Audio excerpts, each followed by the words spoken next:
पूछा जाए 16 गाड़ियों के नाम, 16 साड़ियों के नाम, 16 नगरों के नाम तो बता देंगे हैं?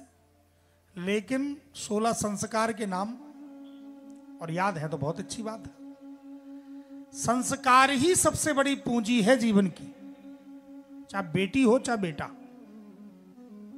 बेटी हो चाहे बेटा, उसका रूप रंग तो थोड़ी देर के लिए आकर्षित करेगा, पर संस्कार जीवन भर आकर्षित करेगा, जीवन भर उसको सुख देगा और दूसरे को सुखी करेगा। संस्कार बहुत बड़ी पूंजी है। इसलिए माता पिता को भी चाहिए कि सबसे बड़ी पूंजी जो संस्कार है अपनी संतान को जरूर देवे, जरूर प्रदान करें। शिक्षा की भी परंपरा इसलिए है, इसलिए हम शुरू से पढ़ाई कराने के लिए डाल देते हैं कि बच्चों में संस्कार आएंगे। लेकिन आजकल की विडंबना है कि इस मिशनरियों वालों ने कॉन्वेंट वाले स्कूल चल गए हैं तो अब संस्कार तो जयराम जी हो गया। धन की कमाई तो खूब करेंगे, अब एक थिंकिंग बन गई, सोच बन गई, बच्चा पढ़े लिखे कम से कम अच्छे से पैकेज इसका बड़ा होना चाहिए। 10 लाख का महीना कमाए तो सबसे अच्छा, भले वो 1 रुपए किसी को ना पूछे। इसलिए मैं निवेदन करूं, संस्कार सबसे बड़ी चीज है। बोलिए भक्त वत्सल भगवान की जय हो। संस्कार से बढ़कर के कुछ नहीं।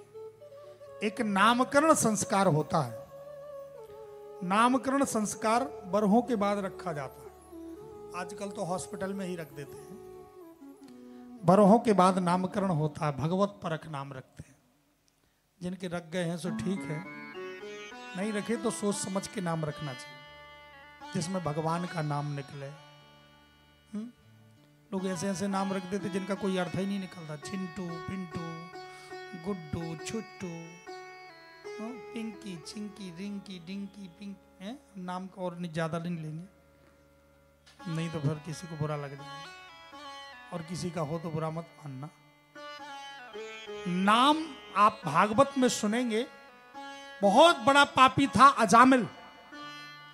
उस अजामिल पापी के यहां संत केवल एक क्षण के लिए पहुंचे। उसने देखा संत लोग आ गए, पता नहीं कौन सा सौभाग्य रहा होगा, कौन सा पुण्य मेरा रहा होगा। उस वैश्या ने कहा, महाराज आप आ गए, अब हम लोग तो पापी ठहरे, हम लोग का कल्याण कैसे होगा, कल्याण कैसे होगा। संतों ने कहा, अब तुम्हारे कल्याण के लिए और कोई साधन नहीं है।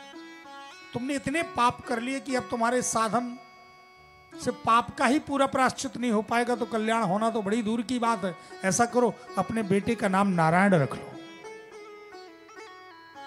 नारायण से क्या होगा? बोलिए भगवान का नाम है। इस कलयुग में नाम से बढ़कर के कुछ नहीं है।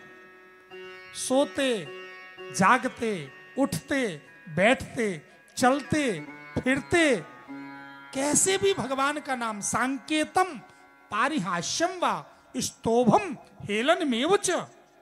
संकेत में, परिहास में, किसी को बुलाने में, इशारे में, किसी भी तरह से नाम निकल जाए, उससे उसका कल्याण हो जाएगा।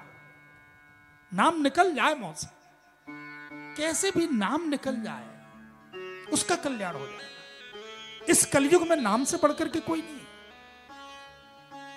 तो महाराज बेटे के नाम से करो। बोले बेटे का नाम भले बेटा है तुम्हारा, लेकिन नारायण नाम रहेगा तो दिन भर नारायण तो पुकारोगे। तो जितनी बार तुम नाम लोगे तो उससे तुम्हारा पाप नष्ट होगा, और हो सकता है अंतिम में भी नारायण नाम निकल जाए तो तुम्हारा कल्याण हो जाएगा। इसलिए नाम जप करो। तुम माला लेके तो जप नहीं सकते, मन नहीं लगेगा।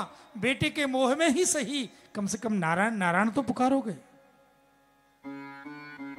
नाम रख लो। इसलिए नाम हमेशा भगवत परक होना चाहिए। अगर बच्चों को भी पुकारे तो भगवान का नाम तो निकले।